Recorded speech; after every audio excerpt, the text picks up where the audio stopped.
The positions are set. Engines are ready to go. The Great American Race is back in this year in front of a sellout crowd. It's a busy week, and the team's ready to go. Fox 35 is your headquarters for everything Daytona 500. Watch them banging and bumping. It's a good time. Tonight, we're giving you an all-access pass to behind the scenes. We are now less than 48 hours away from the Great American Race, and the Speedway is packed. We have live team coverage from Daytona Beach tonight. John Brown is outside the track. Jessica Ely is inside the Speedway, and Dave Puglisi is checking out the nearby businesses. We begin tonight with John Brown in your town, Daytona. He's actually spent the week in Daytona Beach. That's right. He's been having a good time. John joins us live at One Daytona. John, we know there's a race tonight. Is it starting to get busy there yet? Yeah, as a matter of fact, there is a lot of crowds starting to filter in. They're making their way from One Daytona over to the track, which is just right across the street. And you talk about perfect weather for racing. Brooks and I have joked about it. When we show up in your town, the weather turns out perfect. Once again, sunny and 80-something degrees. Absolutely perfect. And you can hear the music behind me as well. They're getting ready for a big fashion show, which is going to take place tomorrow. Martin Truex is going to be over here. He's helping put on this catwalk for a cause. So there's a lot going on here at One Daytona, and this place has been a great addition to Daytona Beach. It's only been open a couple of years at this point, but many of the retailers say that this may be their first big showcase. This area opened in 2017, and of course it was getting momentum, and then COVID restrictions pretty much shut things down. But now all the construction's done, the people are back, and this area is ready for the limelight. So it's changed over here. The track has changed, the race that we love has changed, and we spoke with the track president on Good Day Orlando this morning to get an idea of what's going on in his mind as we get ready for the Great American Race in Daytona Beach. It's just a testament that we've got the best fans in all of sports, and this place is packed. That's been the buzz in the media center of just how full the infield is.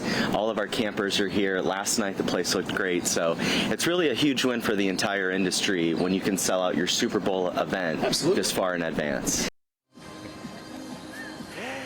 And this really is one of those weekends where it kind of makes the entire country jealous because we're in the sunshine. We're going to have 100,000 people here. You're going to have these beautiful shots of the beach, of the track, of everything going on in Florida, when the rest of the country is locked in the cold and some people getting snow right now. So we're outside the track talking to people, getting a better idea of all the things that make Daytona and Daytona Beach click.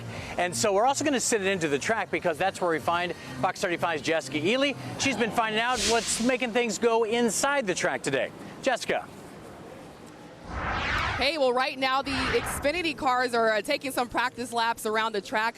At 7:30, we have the Trucks race. And before that, at about 6 o'clock, we have the Cup Series cars. And one of those Cup Series drivers who will be making the practice is Tampa native and UCF student Eric Almirola. This is actually his last Daytona 500 race.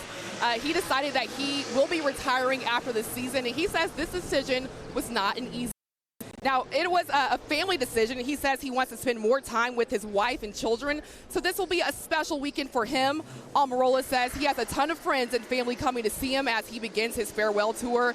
Now, when he was asked if he has a flood of emotions coming in, he joked that he is terrible at multitasking and is just focused on competing well Sunday and having a little fun. When I'm in the race car, I'm so focused on the job at hand, and I mean, when you're running, around a racetrack at 200 miles an hour, an inch apart from your competitors, and we're bumping and pushing and changing lanes, and you're in the heat of the battle. At least my brain is only capable of focusing on that task. So Almirola says that his most memorable moment here at Daytona came back in 2014 when he won the Coke 0400. He says there was just something special about him being down here in Victory Lane and looking up in the grandstands, and he remembers when he was just a fan when he was younger. Reporting from Daytona International Speedway, Jessica Ely, Fox 35 Sports. Thanks a lot, Jessica. And we do have a lot coming up here from Daytona. John Brown, in your town, we're going to show you a few things that you may not know about this area. Still to come, we're going to take you to where it all started, and that's near Ponce Inlet. A little history lesson on racing and food from racing's North Turn restaurant. And also, we're going inside the Daytona Hotel, and this is just more than a place to sleep. This is an amazing facility right here in Daytona Beach. More of John Brown in your town straight ahead on a Friday afternoon right here on Fox 35.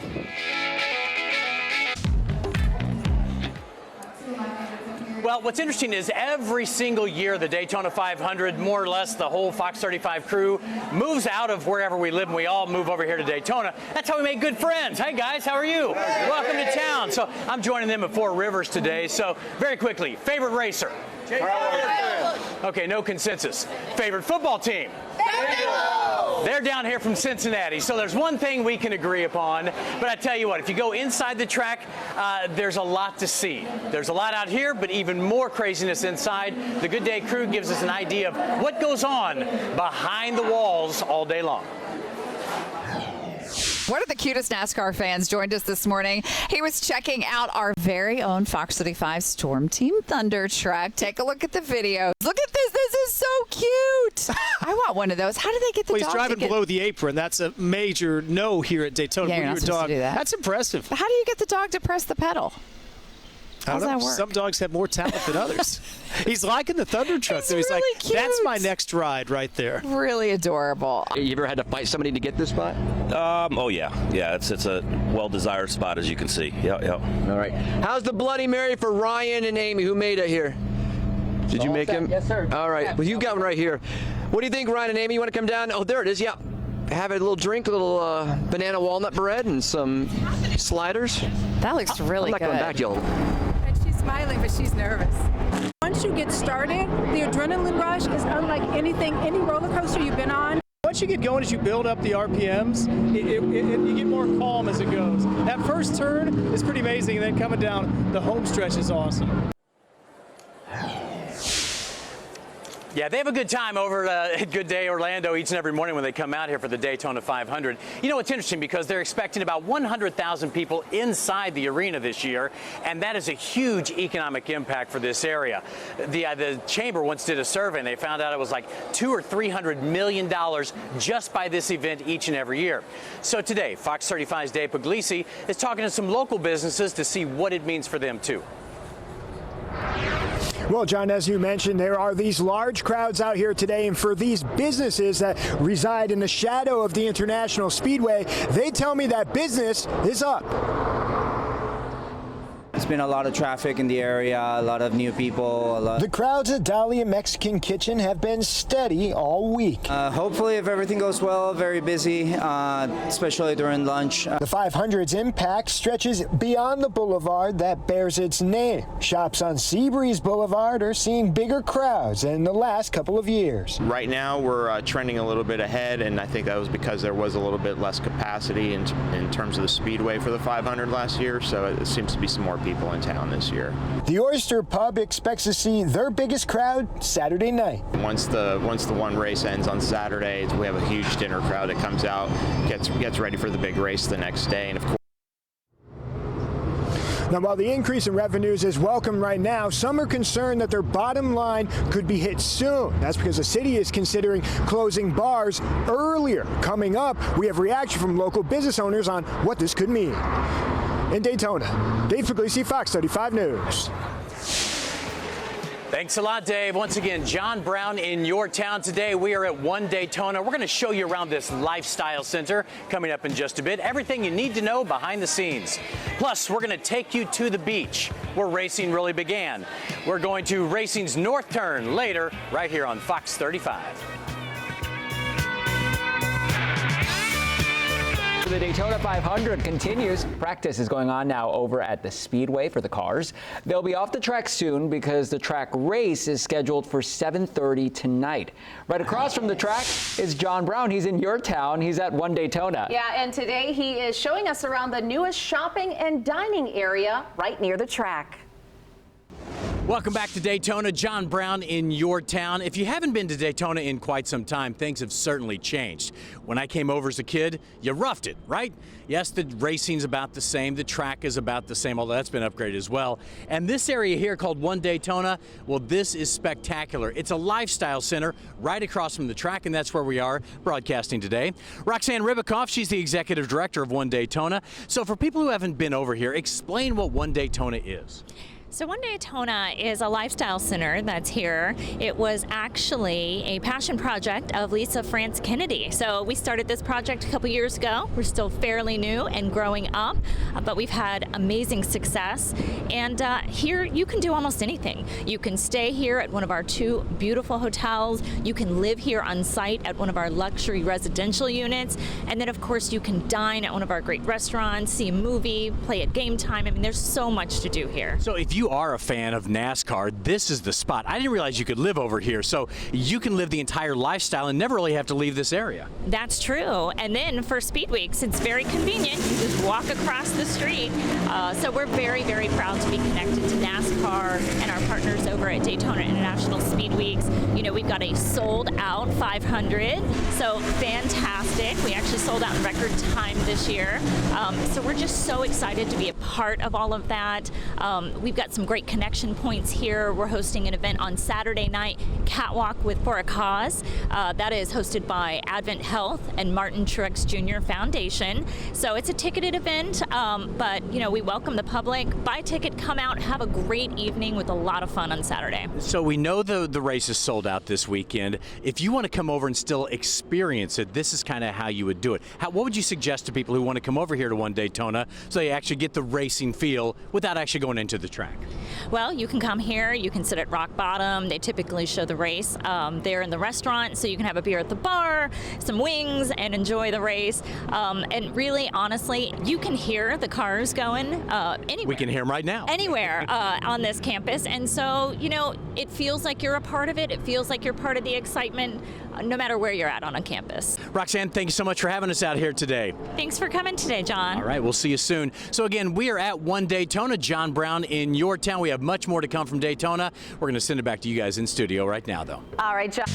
John Brown in your town, and we have made our way to Ponce Inlet. We are in Racing's North Turn restaurant, and this place is iconic along the beach. If you've been here, you get it. You know the history that's in this building. So we're going to talk a little bit about what's coming up, but first, the racing history lesson.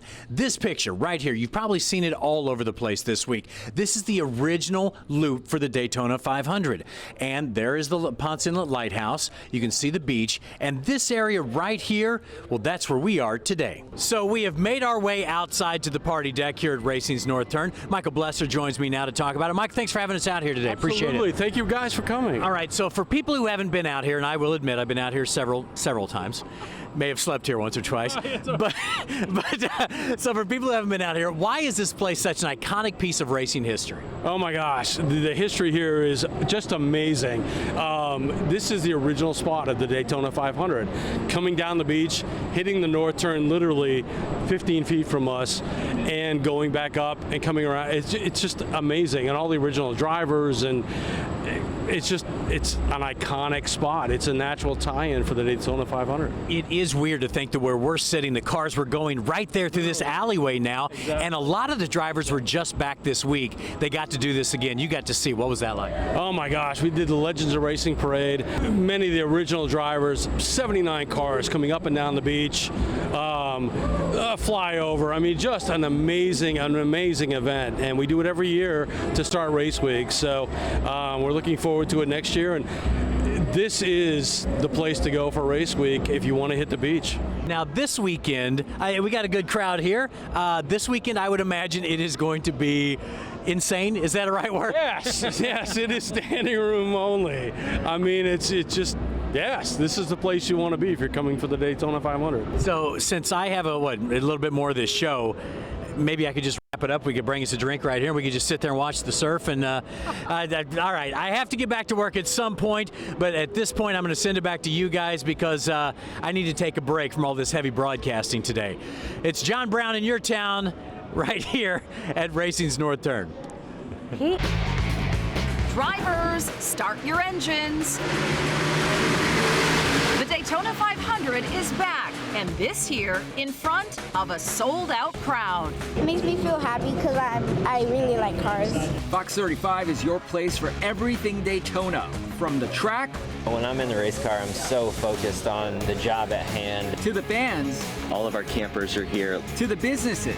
Some Daytona Beach commissioners saying you don't have to go home, but you can't stay here after 2 o'clock when bars might be closing. Tonight, we're giving you an all-access pass behind the scenes.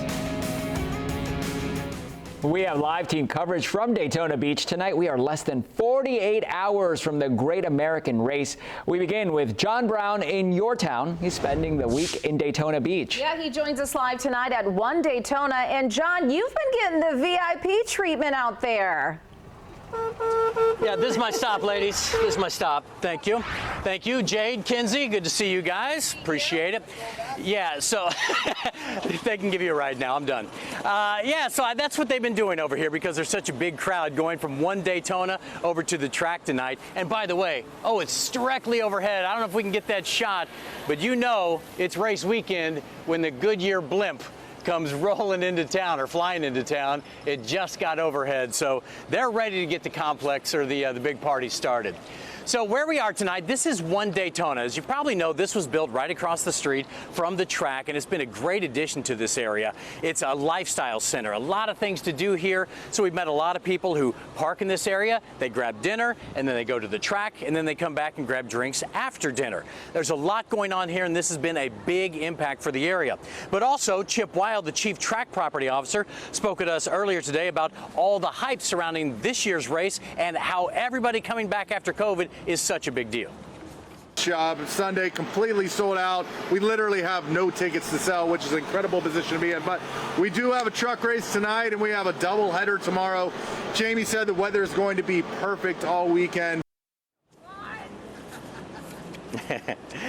It should be a great weekend, and this is one of those weekends where the entire country gets a little bit excited about Florida. You have 100,000 fans going to pack the stands this year. You have really nice weather. I've been doing some hits for different Fox affiliates in places like Milwaukee, where it's 16 degrees. So yeah, the entire country is jealous of what we're experiencing here right now. So there's a lot going on outside the track. There's also a race getting ready to start inside the track, and that's where we find Fox 35's Jessica Ely, who's been running around all over the infield today, digging up some rather interesting stories. Jessica, what'd you find? Well, I agree with you. The weather is really nice today. At 7:30, we'll have the trucks race, but right now the Cup Series cars are on the track practicing. And one of those Cup Series drivers, Ross Chastain, he learned the value of hard work at an early age. He actually grew up in Southwest Florida, helping his family grow watermelon. So one of those life lessons that he learned at an early age was growing things, so planting a seed and then waiting for that thing to grow. And he actually says he likens that to his Cup Series career so far. He's competed 5 years at NASCAR's top level, but last year was only his first full season. And even though he had a slow start to 2021, he ended up with 8 top 10 and 3 top 5 finishes. And he tells me he sees some similarities between farming and his career on the track, and he is just waiting for his time to rise. We planted the seeds, everything looked good, and then like a freeze came and killed everything. Like, it was hard. Me getting into the Cup Series was a long time, several years of working my way up through trucks and Xfinity, and to get the opportunity in the 42 car last year, yeah, everything was good. Like, we thought life was great, and then we got to the track, and like, it's very challenging. So coming up later in sports, we'll hear more from Chastain about what he learned during his first full season as a Cup Series driver. Reporting from Daytona International Speedway, Jessica Ely, Fox 35 Sports. Thanks, Jessica. And you can hear the cars going around the track, so it's getting closer to race time tonight. Now, for a lot of people, even if you're not a big fan of racing, but you live here in Daytona Beach, you understand that racing really is the lifeblood of this community. The economic impact is huge. It helps big businesses, small businesses, and really everything in between. And one thing about Daytona Beach, they really know how to throw a party. And some people are now saying maybe it should be a little bit quieter earlier. Fox 35's Dave Puglisi has a look at that big debate going on about closing time. Dave. Well, John, as you know, this is something that's been brought up many times in the past. Now, the mayor is hoping that this time things are a little bit different. There's no discussion. I guess we've discussed this ad nauseum. Daytona Beach commissioners quickly moved to vote on a proposed city ordinance that would move up bar closing times from 3 to 2 a.m. The long debated topic is one Mayor Derrick Henry feels would help improve the safety and quality of life in the community. Being open at 3 a.m. doesn't give us the resources to do those things. Okay. It drains our resources when you allow people to drink until 3.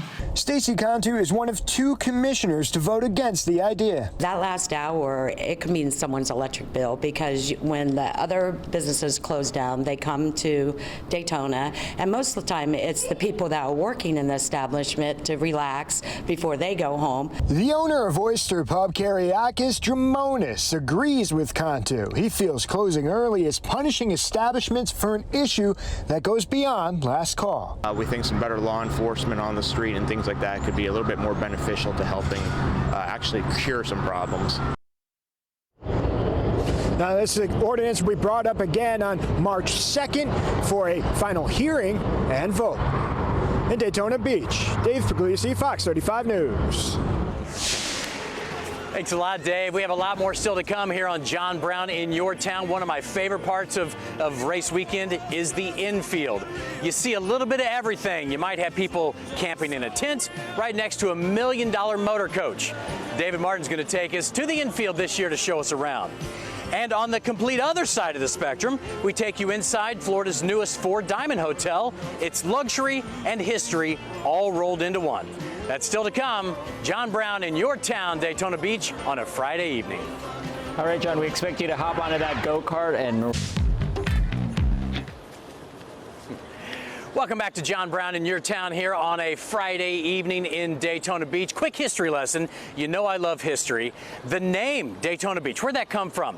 Matthias Day of Mansfield, Ohio, came down here, bought a bunch of land, started doing some developments. It was named after him. Well, he lost a lot of his money, moved back to Ohio, but the name remains. Let's talk about a little NASCAR history here. Remember this one? Danica Patrick, 2013, the first time that she had won pole position here at Daytona. So you got that one as well. More history. And then the one that still people talk about to this day, Dale Earnhardt Jr., or Dale Earnhardt rather, died 21 years ago today, 2001, at the Daytona 500. And the reason that I think that's still so interesting is because I drove through the infield today and you still see his flags flying everywhere. Still one of the most popular figures in NASCAR history. Well, that's where David Martin also spent the day today, on the infield, talking to the people who spend the entire week here. They all have bizarre stories at times, and it's something you got to see each and every year. Here's Dave. Fans may be divided on who they think is going to win the Daytona 500. Who's taking home the trophy on Sunday afternoon? But they're certainly united on their love for tailgating breakfast. We witnessed hundreds of infield campers sizzling up the vittles. What are the ingredients for a Jersey slider? Well, Jersey sliders consist of a couple eggs over easy, a little bit of, what's the bacon? Pork roll, and then a bagel. This RV spot is perfect. They get a view of the tunnel traffic and the VIPs entering the fan zone. The Speedway infield is packed this year, a sense of normalcy for sure. Even Tent City is full of traditionalists. How many Daytona 500s have you come out to? Oh, too many to count, but my first Daytona 500, I was 7 years old in 1967. These guys traveled down from New Hampshire in a converted school bus. We can travel about 14. We can sleep 8, sort of comfortably. What are we looking at inside the bus? You've engineered this thing. Small kitchen, little bathroom, couple of bunk beds, a dinette or two, and a couple of couches. The Speedway infield is a party place for all shapes and sizes and breeds. In Daytona Beach, David Martin, Fox 35 News. Still one of my favorite parts of race week each and every year is seeing the people who are camped out there on the infield. You got a tent and you got $1 million cruiser right next to each other. All right, we have a lot more still to come. We're going to take you inside one of the hotels here on the property. It's really, really nice. So you go from what, people camping to having these luxurious resort accommodations right across the street.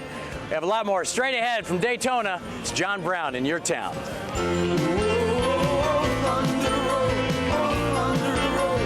Welcome back to Daytona Beach. John Brown in your town on this Friday afternoon. So again, we're showing you a little bit of old Florida, a little bit of new Florida with all the new things here in Daytona. So we are at One Daytona, and we've made our way inside the Daytona Hotel, and this place is like a museum. Look at this. The 1967 Daytona 500 winner, Mario Andretti, the number 11. It even has the old school signage still on it. The Bunnell Motor Company, Bunnell, Florida. It's kind of bizarre being this close to these. So again, little old school Florida, little new school Florida. And this place is new school Florida itself. Matt Caro, he's the general manager here. Good to see you. Absolutely. Okay, my first time inside this hotel, I didn't realize all this was here. This is so cool. Yeah, we've tried to create really what's a lasting impression. You know, you can drop in a hotel in a specific brand in Boston, go to that same brand in Boise. You may not know where you're at. When you drop in this lobby, you're going to know where you're at, whether it's the cars in the lobby, whether it's the view of the Speedway across the street, Victory Circle, our memorabilia down the hallway. You're in a place that you will remember, and that's what we're here to try to accomplish. And we've been laughing all day because some people like to come to Daytona, like I used to, and you camp for a few days, you're roughing it, right? This is not roughing it. This is this is how I like to live now, I think. So this is really a great addition here to Daytona Beach. Absolutely. We're one of just 2 4-diamond properties in Daytona Beach. You're going to have all the amenities and the experiences you would have in any city in the world in a 4-diamond property right here in the beach. And it's so cool to see some of these cars over here. Your first, I mean, you've only been here, what, 6 months now? It's kind of a pinch me, I'm dreaming thing, right? To be around these iconic structures that we've seen our whole lives. It really is. You know, our restaurant is named Sir Malcolm, and it's a historic driver. We actually have Sir Malcolm's replica Bluebird here in the hotel as well, going back almost 100 years, you know, to the current date. Yeah, Matt, we've actually made our way over here to the Bluebird. This thing is so unreal. Explain exactly what they did with this. They raced it on the beach, huh? This was raced on the beach. Sir Malcolm, it reached speeds over 300 miles per hour, really the first of its kind and a trendsetter in racing and a trendsetter in Daytona Beach racing. For sure. I have never seen anything like this, nor have I mean, we live close to the Space Coast. This one next to it is like space age. What is that thing? 1993 Toyota Eagle, one of a kind. Matt, thanks for having us in today. Do appreciate it. My pleasure. Thanks for joining us. All right. So again, John Brown in your town. There's a lot more to come. We'll send it back to you guys in studio right now. While I maybe go for a little test drive. I think you should do that, John. Don't. Daytona Beach, John Brown is in your town tonight. He's not in a go-kart this time. A golf cart. A golf cart. Golf cart, go-kart, John. Same thing, right? But I was also in a go-kart earlier, but you didn't get to see that one, so you are right. You are. I've been in pretty much every vehicle out here thus far. It's been such a great night once again here in Daytona Beach. Bringing this show to One Daytona has been very cool. We got a friend right there. See, we have all kinds of friends around here. But it's been really neat to see this new addition this close to the track. So much going on here. As you can see, the fans starting to make their way inside. So I hope you learned a little bit of history. I did down there at the North Turn and other places we took you. And next week, we have such a cool show planned. We're taking you to Flagler Beach. I spent the last weekend up there getting to know that town, and we're going to take the whole show up there next Friday. They're redoing the pier. They're getting ready to build a big hotel in downtown, and so we're going to show you all the great things happening in Flagler Beach. It's John Brown in your town. That's next week. Have a great weekend. We'll see you back here in Daytona all weekend long here on Fox 35.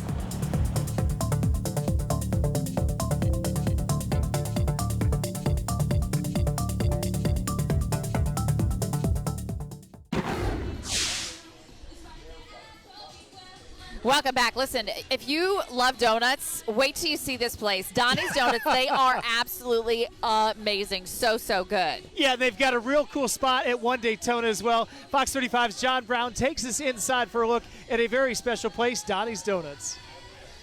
Well, when I do come to your town, the one thing I like to check out, one, the golf courses, you know that, but also the cool places to eat. Where we are right here in One Daytona may have a little bit of everything you could possibly ever want. Take a look at this. We have Ben & Jerry's, Peace, Love, and Ice Cream right there.